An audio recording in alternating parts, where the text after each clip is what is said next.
Chers internautes, bonjour. Merci de nous rejoindre pour cette 41e édition d'Informatique News Hebdo, premier hebdo vidéo dédié à l'actualité de l'informatique et télécom pour les professionnels. Et comme chaque semaine, je suis en compagnie de Guy Hervier. Alors Guy, bonjour tout d'abord. Bonjour Jean-François. Alors premier sujet qui nous a retenu votre attention cette semaine, un sujet lié à l'efficacité énergétique, qui est un sujet évidemment à la mode en ce moment, et plus particulièrement la problématique de consommation des data center cloud, qui finalement, et c'est une bonne nouvelle, a plutôt tendance à diminuer au fur et à mesure du temps et de la progression, je dirais, des technologies. Alors effectivement, il y a une étude qui vient d'être publiée par le Lawrence Berkeley National Lab, donc ça concerne principalement les États-Unis, mais ça donne une bonne indication des tendances. On peut l'extrapoler et le transposer en France, sachant quand même que la situation des data centers, enfin des très gros data centers, dont une grande partie est aux États-Unis, est un petit peu différente, mais enfin les tendances sont là. Donc on se souvient, il y a une dizaine d'années, il y a un rapport qui avait été publié, je crois, par le département de l'énergie aux États-Unis, qui tirait un peu le signal d'alarme en disant que, bon, on le savait à l'époque, hein, les data centers étaient en pleine explosion et la consommation, je dirais, augmentait de manière absolument galopante. Et là, ce rapport qui vient d'être publié, finalement montre qu'il y a eu en un peu plus d'une dizaine d'années des progrès assez importants qui ont été faits. Et donc, pour donner quelques chiffres, il y a une dizaine d'années, entre 2005 et 2010, on était à une croissance de la consommation électrique par les data centers de 25% par an, donc ce qui est quand même considérable. Et cette étude montre qu'on a réduit à 4%. Donc ce qui veut dire que l'augmentation de la puissance des data centers est toujours aussi importante. Donc ça veut dire qu'on a donc gagné en efficacité, et ça c'est la bonne nouvelle. Alors les raisons, je dirais qu'on les connaît un petit peu. C'est le fait qu'il y a de plus en plus, je dirais, dans la répartition des data centers entre les tout petits centres informatiques qui en général ne sont pas très optimisés et sont vraiment des endroits où, voilà, proportionnellement, des gouffres d'énergie proportionnellement à la puissance délivrée, jusqu'au ce qu'on appelle les data centers hyperscale. En fait, il y a un déplacement continu vers les très gros data centers qui sont de plus en plus efficaces. Donc ça, c'est la première chose. Tous les matériels sont beaucoup plus efficaces également. Et puis, il y a des tendances comme la virtualisation qui permettent une utilisation beaucoup plus optimale des équipements.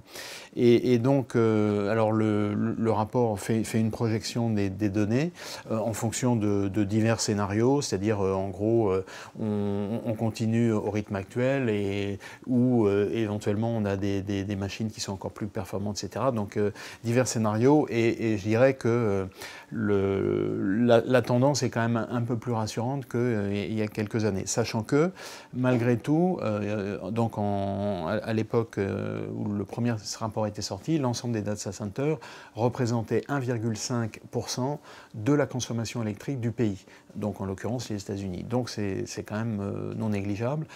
Aujourd'hui c'est 1,8%. Donc ça veut dire que, évidemment, le numérique a une empreinte de plus en plus forte, donc c'est pas surprenant, mais on a une certaine stabilisation.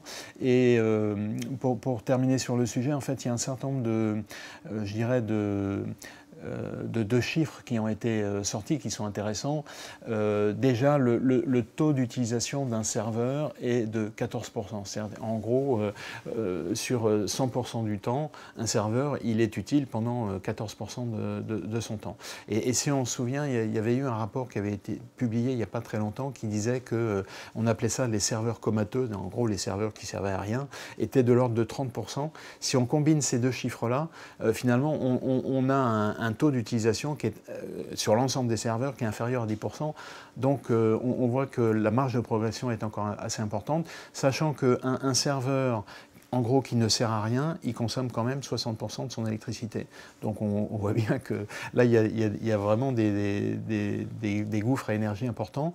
Et puis la moyenne du PUE, donc le PUE, c'est en gros si on prend un data center, c'est la puissance utilisée et qui est utile sur la puissance globale consommée, il est de 1,89, donc inférieur à 2. En gros, ça veut dire que quand on utilise 2, on a un peu moins de 1 qui est de la puissance informatique utile. Donc tout ça fait que je dirais que ce rapport est assez rassurant, mais malgré tout, il y a encore des marges d'optimisation très très importantes à faire et qui vraisemblablement seront faites dans des proportions. Et là, on verra bien, mais on reviendra sur le sujet, mais en tout cas, c'est vraiment quelque chose qu'il faut suivre. Alors, autre sujet de la semaine, mais alors, qui pour le coup est vraiment un sujet tendance, c'est le fameux blockchain. Et là, on passe, j'avais dit, en étape supérieure, puisqu'un État américain, et pas n'importe lequel, le Delaware, qui est connu pour des raisons d'ailleurs autres qu'informatiques, il va utiliser cette techno blockchain dans un cadre tout à fait officiel. Absolument. Alors, donc on est toujours aux États-Unis, mais le phénomène blockchain, donc c'est un phénomène mondial, et on change de sujet, puisque là on est vraiment dans le secteur applicatif, et évidemment, une des applications du blockchain, c'est le Bitcoin, qu'on connaît depuis déjà un certain nombre d'années dans le domaine de la finance. Alors, effectivement, pour revenir sur ce que vous disiez, l'État du Delaware, on connaît le Kentucky. Le Kentucky, a priori, c'est un État où il y a plus de chevaux que d'habitants. Le Delaware, c'est un petit peu différent, c'est un État où il y a plus d'entreprises que d'habitants, puisqu'on dit qu'il y a un peu plus d'1 million d'entreprises qui sont référencées au Delaware, et la plupart des Fortune 500, donc les 500 plus grandes entreprises américaines, y ont leur siège. On dit aussi... Boîte aux lettres, mais... Oui, c'est ça. On dit aussi couramment que le Delaware, c'est un paradis fiscal, donc dit d'une autre manière, c'est en gros qu'il y a des règles fiscales qui sont plus adaptées aux besoins des entreprises. Et donc, dans ces conditions, effectivement, le gouverneur du Delaware a décidé donc de lancer une initiative d'utilisation du blockchain. Alors pour démarrer sur quelque chose de très, très spécifique, puisque c'est l'enregistrement des actes notariés des entreprises. Donc c'est quelque chose qui est très, très particulier. Et donc bon, c'est intéressant parce que ça veut dire que vraiment le blockchain, c'est une technologie qui a vocation à être utilisée dans des domaines extrêmement variés. Et en fait, il faut le considérer de manière assez simple. Finalement, c'est une espèce de gros registre décentralisé qui permet à des individus d'effectuer des transactions. Alors, dans le cas du Bitcoin, ce sont des transactions financières, mais dans d'autres domaines, ça peut être des transactions sur de l'information, tout simplement. Exactement. Et donc, l'intérêt de cette technologie, c'est que jusqu'à présent, alors espérons que ça va se maintenir, mais c'est qu'il n'y a pas de... enfin, c'est un système qui n'est pas... incassable. Voilà, on ne peut pas le corrompre. Des raisons notamment d'algorithmes mathématiques. Exactement. Donc jusqu'au jour où il pourra l'être, mais en tout cas jusqu'à présent, ça n'a pas été possible. Donc c'est quelque chose qui est extrêmement robuste et qui remet en question finalement la notion de tiers de confiance, parce que finalement la banque c'est finalement l'institution qui permet à des individus de manière sécurisée de faire des échanges. Et donc si on substitue à la banque un système de type blockchain, en gros, ça veut dire que ça permet une efficacité et donc des récupérations importantes. Donc c'est quelque chose qui va être amené à se développer, qu'il va falloir suivre et qui vraisemblablement sera utilisé dans des domaines qu'on ne soupçonne pas pour l'instant, mais en tout cas, c'est vraiment... c'est sorti un petit peu depuis quelques temps, mais on en parle très souvent et donc on suivra ça aussi avec beaucoup d'intérêt. Une vénérable institution comme le MEDEF a mis en place un groupe de travail dédié au blockchain. Absolument. Donc ça veut dire que les grandes entreprises s'y intéressent. Donc c'est pas seulement les banques. Le MEDEF, c'est tous les secteurs confondus, donc pour différentes sortes de transactions. Donc on voit bien que ça intéresse toutes les entreprises. Alors on change de sujet et on parle d'un des fournisseurs majeurs du secteur, Oracle, dont on a déjà parlé abondamment dans cette émission. C'était plus la séquence justice d'ailleurs les fois précédentes. Cette fois-ci, on parle de la filiale française et d'un plan de réorganisation qui suit déjà d'ailleurs d'autres plans. D'autres plans. C'est vrai qu'Oracle, c'est une entreprise qui rachète beaucoup d'acteurs, mais bon. Alors, effectivement, Oracle France donc, avait annoncé il y a quelque temps un plan de licenciement, enfin en tout cas de réduction de postes, à peu près de 220 postes pour la France, qui concernait le support, sachant que donc, ces fonctions support logiciel, avaient été transférées en Roumanie et en Inde.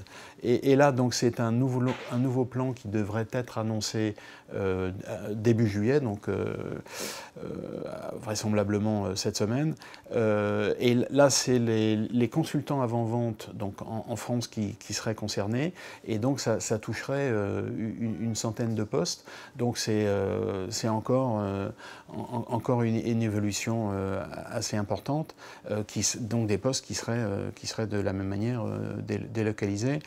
Donc, si on replace ça dans un contexte plus général, on parle beaucoup de la loi travail en ce moment et du fait que est-ce qu'une filiale d'une entreprise peut prendre un certain nombre de mesures lorsque l'entreprise globale continue à bien se porter.